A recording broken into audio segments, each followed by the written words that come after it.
You're now listening to the Boys in the Booth podcast with your hosts, Harper Cody, Chad Melbourne, and Casey Abrams. New episodes every Monday on Spotify and Apple Podcasts.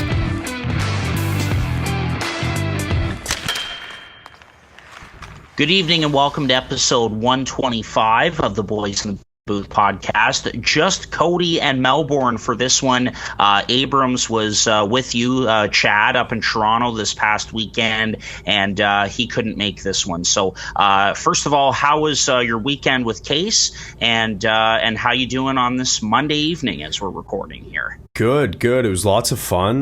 Would have been a bit better Sunday night if the Maple Leafs were able to win. We were just at a sports bar watching that together, and it just didn't go our way. That was a terrible game, and I think it was because Casey was wearing my William Nylander jersey and I wasn't, and that's why, it didn't go the way we planned, but it is what it is. The game's in the books. The weekend was fun, though. Had a little party, celebrated finishing, my first year law school, so had some people over for that. Case was here because he's at a convention this week for his job, so he's going to be downtown mostly all week at that thing, and that's why he's not recording tonight. We actually meant to record yesterday, but then I lost track of time, and it's just like everything was so rushed with this packed schedule weekend. So anyway, here we are, the two of us, and we're going to talk about the playoffs because we're still in the first round, but it's been pretty crazy, right? Like so far, and there's been a lot of surprises, so that's what we're going to get into today.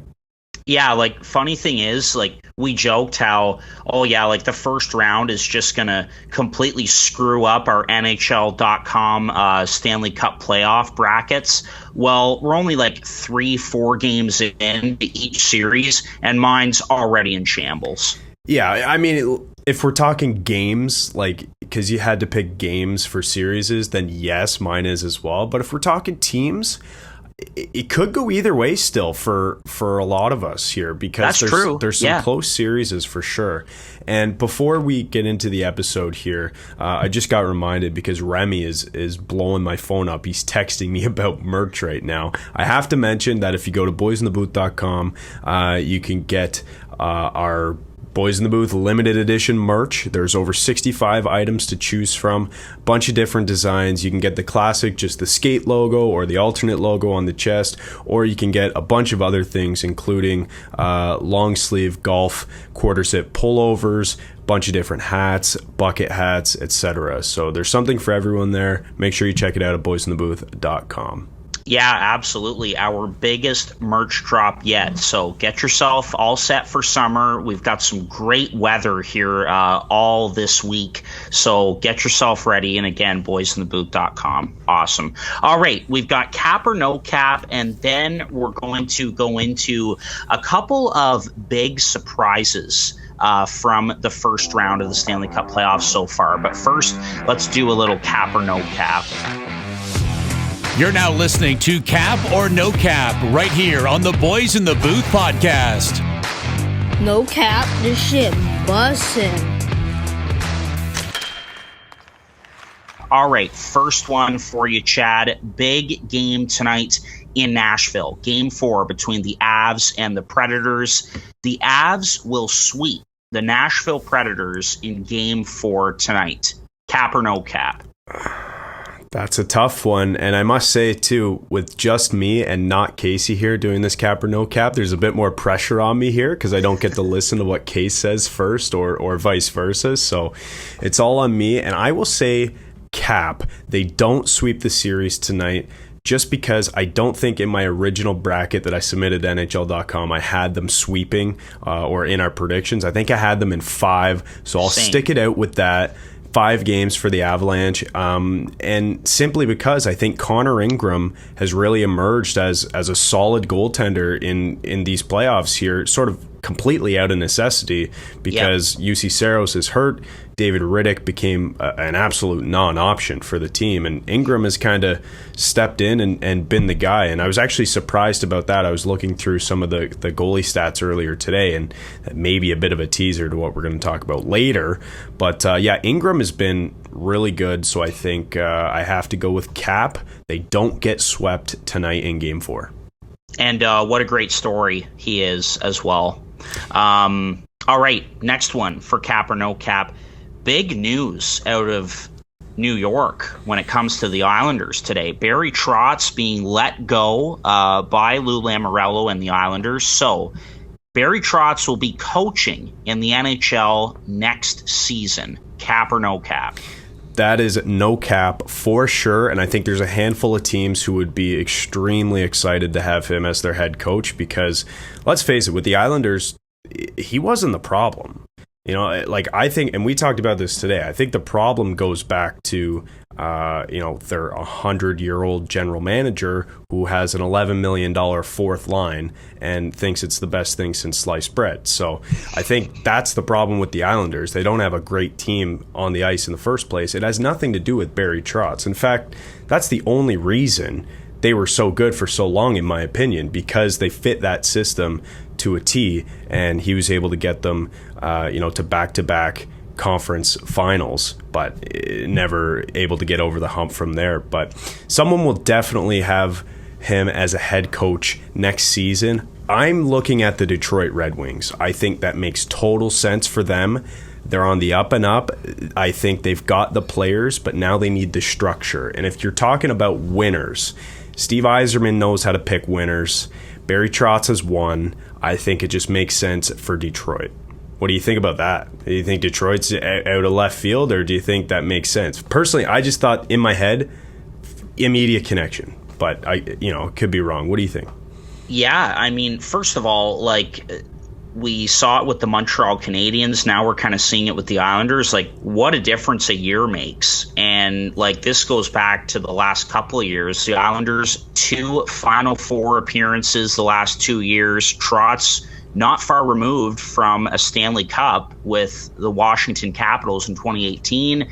And the Islanders have a bad season, a long road trip, and COVID, and he's out the door. So you know what, man? I don't think Detroit is out of left field. I think he could go anywhere. I think, if all 32 teams had coaching vacancies, they'd all be calling Barry Trotz's representatives about him. He's a great coach, so I could see Detroit. I could see Philadelphia as well, because we know there's an opening there. And also been hearing a lot about the Winnipeg Jets, because there are a lot of connections between Trotz and the Jets. So I could see him going anywhere, man.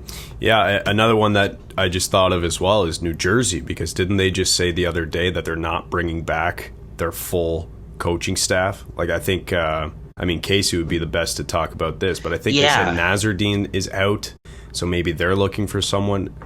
Yeah, so and I'm glad you brought that up, because from what I heard from Elliot Friedman and Jeff Merrick last Friday is that they didn't really get a clear answer on Lindy Ruff just yet, so we kind of have to wait and see there. But you're correct in saying that Alain Nasreddine and Mark Recchi have both been relieved of their duties. So yes. We'll wait and see there, but that's another possible fit for sure.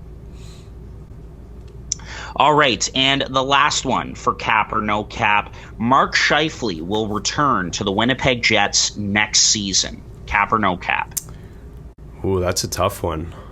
I will say Cap. He doesn't return to the Winnipeg Jets because he's been expressing some frustration, and that's nothing new. He's been expressing frustration with the state of the team, with coaching staff over the years, no matter who was behind the bench, whether it was Paul Maurice or whoever.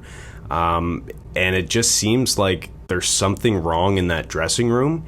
And to me, after hearing countless stories that, no, they haven't been corroborated, but you hear stories about maybe he's the problem, right? Or maybe it's Blake Wheeler, or maybe it's the older guys clashing with the younger guys. So you've heard a lot of rumblings about that, and it seems like Scheifele's been the only one who's been pretty vocal about it so far. So it would make sense if he doesn't return to Winnipeg, but at the same time, he's not the same player he used to be, and I don't think he's as good of a player as he thinks he is either. So I'm not very high on Mark Scheifele in the first place. So I don't know like what that kind of transaction looks like for him. Yeah. But I'll say, Cap, I think there's at least a fair probability that he doesn't return to Winnipeg, which would be a bit shocking because he's been there for his career. But yeah, I could definitely see that happening. Well, I think that a sort of a change to that mix in Winnipeg is coming, and it wouldn't be a surprise to see Scheifele go. But if you're Kevin Cheveldayoff, you better make sure you're getting some good assets in return for him, because yes, I agree, he's not the same player he was a few years back, and he's not as good as he says he is, but still love Mark Scheifele. I'm still a fan of him. He's still a great player, so don't really know what that deal looks like, but if it does happen, for Winnipeg's sake, they better get a good return for him. And he could be the guy that goes, just to sort of change up the mix a little bit and kind of breathe some new life into that team. So anyway, we'll wait and see. Okay, there we go. 1, 2, 3. That's it for Cap or No Cap for this episode. And now we move on to a couple of our biggest surprises from the first round of the Stanley Cup playoffs so far. And it's crazy. Like I said, when it comes to games, like how long each series is going to go with our NHL.com playoff brackets, I mean, it's in shambles. And 3-4 games into each series, we've seen some pretty big surprises so far. So Chad, I know you've got one, and you've also got an honorable mention. So let's get into those. Yeah, well, I mean, like, I've got a few because we haven't talked about, the actual games played in the playoffs yet, because our last episode we did predictions, and next episode will likely be second round predictions, depending on sort of when that falls. So this is really our only opportunity to talk about what's happened so far through the first week of the playoffs. So I have a few here, and I guess I'll rhyme off just some easy ones to start with. And the first one is David Perron for me, leading the NHL right now in expected goals with 3.4. He has 5 actual goals and 7 points in 4 games. He's been an absolute just incredible player so far for the St. Louis Blues. And there's a few good stories like that too. Like, another one is Evander Kane. He has 5 goals in 4 games for the Edmonton Oilers. Another guy is Ilya Mikheyev for the Maple Leafs. Seems like he's getting tons of chances. He's sitting in 8th in the NHL in expected goals. And again, just another guy who has kind of came through for their team thus far, and it's been a bit of a surprise, because if you look at this list, the expected goals leaders in the NHL right now in the playoffs, and I shared it on our page the other day because there were some interesting names, including David Kampf and Pierre Engvall in the top 20, and that's kind of why I shared it as a Leafs homer. I wanted to shed some light and show some support for the depth guys in Toronto, but there's some surprising names on the list, and some even more surprising ones who are not on the list, or at least not very high. So it's been a great playoffs thus far for depth scoring and depth lines generating opportunities. So I'll say that is sort of my first surprise. Those guys having some really good starts here. Another surprise for me, and this is sort of my main one. I guess you can say the first one's an honorable mention. This is my main one, and it's pretty general, so I figured I could kind of say it and then we could chat about it a bit because it is general. But goaltending, like that's been the biggest surprise, and you can't narrow it down to a single guy. But I mentioned Connor Ingram. That's a huge surprise because he came into this series as the backup, because David Rittich was the guy that UC Saros was out, so it was David Rittich's crease because he was closer to an NHL goalie, or that's what they thought. But then Connor Ingram has come in, and he's been incredible. In 3 games, he's saved nearly 3 goals above expected, so that's every single game he's played. He stopped at least one that he shouldn't have or wasn't expected to, and that's like more than you can ask from any goalie in the NHL, especially a guy coming in as a third string to start games against perhaps the best team in the NHL. So he's looked fantastic, sitting in 5th right now in goals saved above expected. Number 1 in goals saved above expected, though, I'm not sure if you know this, Harp, but it's Mike Smith. He's been really good, aside from early fumbles, but he had a shutout it was either game 2 or game 3, the 6-0 win, and then game 2, game 2, and then they blew out LA right after that.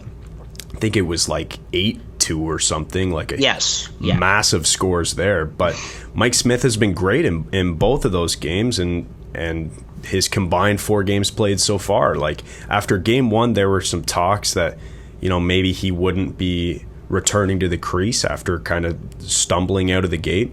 But so far, and since then, he's been really, really good. Like I said, sits number 1 in the NHL in terms of goals saved above expected. And we talked about this in our last episode, because that was one thing I said about the Oilers. I mean, I picked them to sweep LA. That might have been a bit crazy of me to do, because the series is tied 2-2 right now. But I said, listen, Mike Smith has been the best goalie in the NHL down the stretch over the last 25 games, and he's continuing to showcase his talents right here as a 40-year-old goaltender for the Edmonton Oilers. So goaltending in general has been a big surprise for me. There's some other names on there, like Jake Ottinger has been incredible. I feel like you want to talk about him. And then, on the other side of things, there's been in the Toronto-Tampa series, both starting goalies have been about average or slightly below in terms of the numbers, and that's also a surprise because Andrei Vasilevsky is touted as the best goalie in the NHL, and he hasn't really lived up to that yet. I think 3 goals allowed in every game. So there's a lot of surprises for goaltenders so far in these first 4 or so games in the playoffs here. So that's my sort of overarching general biggest surprise for me. I know that was a lot, but comments on that. Pick out a few guys like who you want to talk about. Who have you been surprised with between the pipes? Yeah, goaltending's a good one, and surprise, surprise, that the goaltender on this podcast brings up how the goaltending has been a big surprise in the first round of the Stanley Cup playoffs so far, but it has been. And before I mentioned Jake Ottinger, who was the one guy I wanted to talk about as my big surprise, and not just him specifically, but just the fact that the Dallas Stars have just completely dried up the Calgary Flames offense and are leading in this series 2-1. Joe Pavelski continues to be an ageless wonder. He's got as many goals as the Calgary Flames have as a team in this series so far, but Jake Ottinger has been the X factor, man. He stopped 93 of the Flames. He stopped 93 of the Flames' last 96 shots. He's been absolutely incredible, and I feel like we don't mention him enough when it comes to that young core, that roster turnover that we're seeing with the Dallas Stars, and we've mentioned a few times on this podcast, but he's a big part of that, and he's been terrific for Dallas. So really wanted to focus on him. And then you mentioned Connor Ingram a few minutes ago, Chad, and I felt so bad for him in game 2. He gets them to overtime, and you're thinking he gives up that first goal on the first shot right at the start of the game, and you're thinking, oh boy, this is going to be bad. Here we go. But he stands on his head on the road and ends up getting them to overtime, and then Cale Makar gets a nice goal to end it. I really felt bad for Connor Ingram, but he's got a really great story, man. He's been a really solid AHL goalie all his career so far, and he actually had to go into the player assistance program for OCD. He really struggled with OCD and was able to get help and come back, and here he is, starting goaltender for the Nashville Predators in the first round of the Stanley Cup playoffs. You gotta love that. So definitely wanted to focus on Ottinger. He was my guy. He's been a really nice surprise, just absolutely fantastic for the Dallas Stars, and I think the number one reason why they're up 2-1 in this series against the Flames. But I guess honorable mention for me would be Connor Ingram. Wanted to mention that as well. And you know what, man, like that Russian kid in Carolina, I forget what his name is, but he's been pretty good as well here and there. I know Carolina's dropped 2 straight, and now that series is tied at 2 with the Boston Bruins, but he's been pretty good also. So it's been a really big surprise. And one last thing, I know I'm rambling on a lot, but I don't know if you saw that post. I forget who it was from, but looking at the contracts of a lot of these goalies that have started in the first round of the Stanley Cup playoffs so far, and they're all under like $1 million. It's crazy. Yes, that's sort of what sparked my pick for this surprise in the playoffs and it being goaltending, because so many guys who are starting extremely meaningful games for good teams too are making under $1 million, and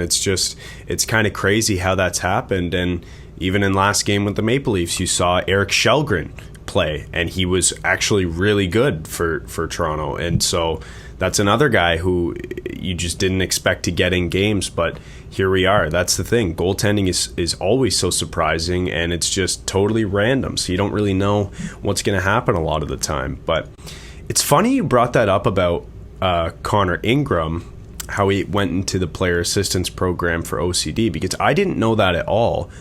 I thought when you said he had an interesting backstory, you were referring to last year when he got tangled up a bit with some accusations in the Allsvenskan regarding fixing games. Did you hear about that story at all?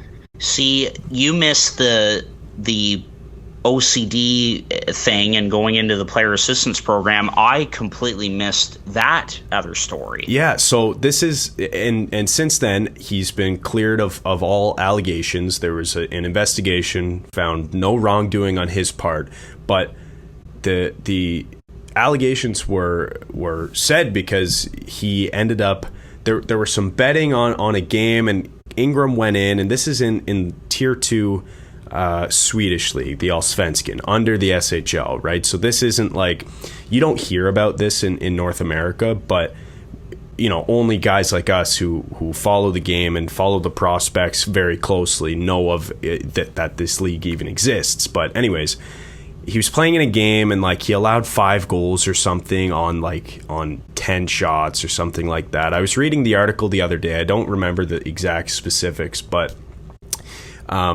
yeah, so he was accused of fixing this game along with the management group of the team and a few other players as well. But again, cleared of all wrongdoing. It's just interesting that like this guy, it seems like he's lived like 3 or 4 lifetimes now, and he's still a young goaltender, and he's starting games in the NHL, and he's been really, really damn good. So congrats to him, like just to get there, playing in the SHL, the AHL, playing under some really good players in Nashville as well. And it didn't seem like there was any chance that he'd be in this position at this time, but he is, and he's succeeding. So I would love for Nashville to steal a game here. Going back to our first cap or no cap question, I really hope they win tonight and don't get swept, just for that guy, because that's a hell of a story both ways. And it's funny that we each have a little tidbit about the guy to bring. Yeah, that's absolutely hilarious. And you know, I could see Nashville pulling out a win on home ice, especially, and then you know, Colorado winning the next one to take it in 5 games. But yeah, we'll have to see. 9:30 puck drop tonight for Game 4 between the Avalanche and the Predators. I guess, Chad, before we wrap up, again, this is just a quick episode, but wanted to bring up a couple of things. to you before we wrap up. One, how do you feel about the number of lopsided games that we've seen? Like, how do you kind of take that? Is it a good thing? Is it a bad thing? Because I kind of have an interesting perspective on it that Elliot Friedman actually brought up. Surprise, surprise. I'm referencing something that he said.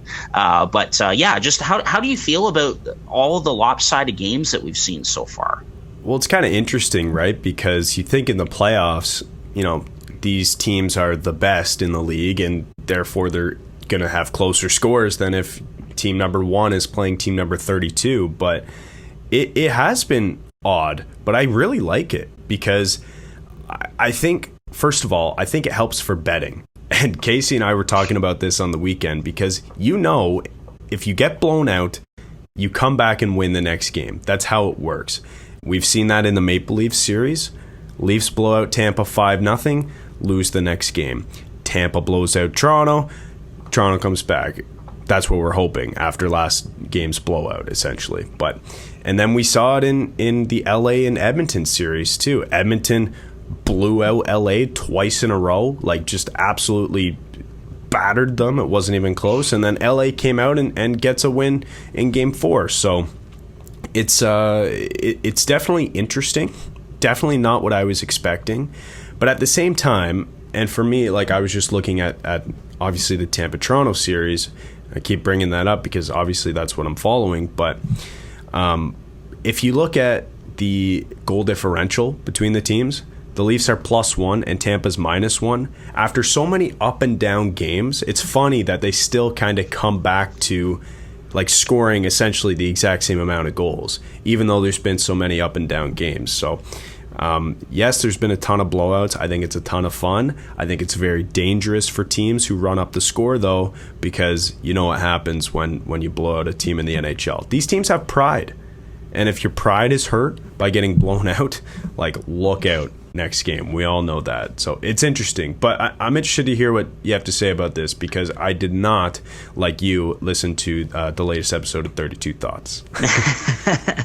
Surprise, surprise. No, absolutely. I mean, that was all great stuff. And for me, it's just don't have much to say other than I'm fine with some of these lopsided games. We've certainly have had a lot of them.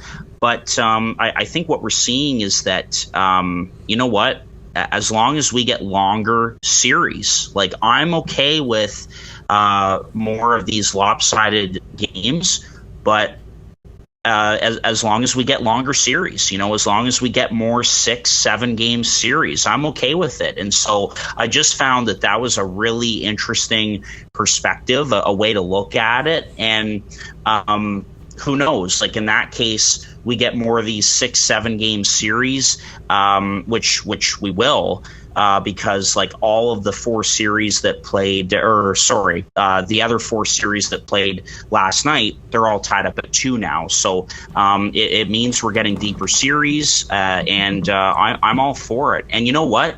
Maybe those last 2 games, those games 6 and 7 of these series, will be tighter, and we'll see less goals, and maybe an overtime finish here and there. You know what? I'm okay with that.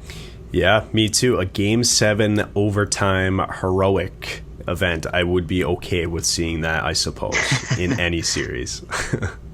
Yes. Oh, definitely. But yeah, no, I really like that point that Elliot Friedman brought up, that, you know what, sure, we might be getting a lot of these lopsided games, but it means that we get to see longer series, and I'm totally okay with that. Yeah. So I wanted to get that point in there. And one more thing before we wrap up, Chad, which team in the first round that came in as the favorite and is trailing in the series are you worried about the most? So we're looking at teams like Florida, Calgary. Maybe you're worried about Toronto right now, even being tied at 2 with the Tampa Bay Lightning. It can be whoever. Is there a team right now you thought would win the opening series that's currently trailing, still might win, but you're concerned about? I would say of the teams you mentioned, I'm the least concerned about the Calgary Flames. I believe in their team. I think they're deep enough. They just have to start generating some more scoring opportunities. And I guess I shouldn't even say that. I think they have been generating a decent amount. I haven't looked at the numbers, but they have to start burying. And I guess you could say it's a little worrisome because we talked about Jake Ottinger being so good, but how many games can a goalie realistically steal in a series? All 4? Like, it seems unlikely. So I would say I'm the least worried about Calgary. I would say I'm the most worried about Florida. Something seems to be wrong in Florida, and I can't quite put my finger on it, but maybe it's a bit of lack of experience for some of their core guys in the playoffs. And I hate even using that argument because that argument's made against the Maple Leafs all the time. But it just seems like Washington is like, yeah, been there, done that, I'll do it again. So to me, I don't think there's anything specifically that I can put my finger on, and maybe you can. I haven't been watching close enough, but it just seems like something's wrong in Florida, and if they don't figure it out soon, they're going to be in trouble. Yeah, you're certainly not the only take for the Florida Panthers. The only taker for the Panthers, excuse me. Surprise, surprise, I was listening to Frank Saravalli's podcast today, and he mentioned Florida as well, how Aaron Ekblad came in and basically hadn't played with a guy like Claude Giroux yet since he came over at the deadline, and how it's just kind of thrown everybody off on that top power play unit, and that the Capitals aren't getting enough credit for the way that they've played defensively and not letting the Panthers do what they do in the neutral zone in particular and getting those offensive opportunities. And I mean, the results show it. Like, Washington won the last game 3, 6-1. So we're seeing that, and just the defense in general. And he also mentioned how the trade for Ben Chiarot hasn't really worked out. He's just he hasn't been enough of an impact on that blue line, and they gave up a really big price for him. For a guy who is a third pair defenseman right now, playing 14, 15 minutes a night. Mackenzie Weegar, another great defenseman in the NHL, and my dark horse for the Norris at one point. He's been average too. So I just think the chemistry is a little bit off. The Panthers had a pretty easy season where they were filling the net. This may be like the Tampa Bay Lightning a couple of years ago against the Columbus Blue Jackets. I mean, they're not going to get swept, obviously, in round one here. But, man, Washington is playing really well against them. And the Capitals' best players have been their best players. And we kind of mentioned this, like, if there are certain teams that are capable of pulling off an upset, and the Capitals certainly are one of those teams. They've won before, and they're playing so well in the neutral zone, just clogging up that area of the ice, and the Panthers just aren't able to get those opportunities. So yeah, man, I'm going to agree with you. I'm a little concerned about the Panthers too, and you know what? I think another factor is the lack of experience with their head coach, Andrew Brunette. Like, he's never really been in this position, coaching in a playoff series where there's a lot of pressure on this team. There's certainly pressure in Toronto, Chad, like we've talked about, not winning a series since 2004. But man, the Panthers were the President's Trophy winners, seen as a for sure Stanley Cup contender, haven't won a round since '96, and currently down 2-1 against the Washington Capitals heading into Game 4, and they got blown out in Game 3 in DC. So I'm concerned about the Panthers too. Yeah, the East is pretty good, isn't it? I think we're seeing that now. Wouldn't it be nice if Florida could play Nashville or someone in the first round? Like, I think they'd like that, wouldn't they? Not saying Nashville's bad. I'm just saying the East is stacked, man. Every playoff team had over 100 points. Like, yep. And we said that last episode. We wouldn't be shocked if any of the teams in the East made it to the second round or even won the cup for that matter, because every team in the East has a legit shot, and that's including some of the older teams like Washington and Pittsburgh. That's including some of the new kids on the block like Florida, like Toronto, and that's including the mainstays as well, like obviously Tampa Bay and etc. So it's a deep conference. We knew this going into it.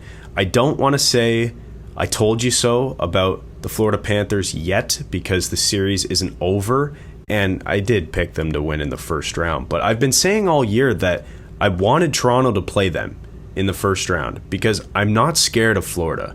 And maybe, in a couple weeks, knock on wood, Toronto and Florida end up winning and playing each other or something, and Toronto loses. Like, you can just play this and it'll be funny. But I'm just not worried about the Florida Panthers. I haven't been.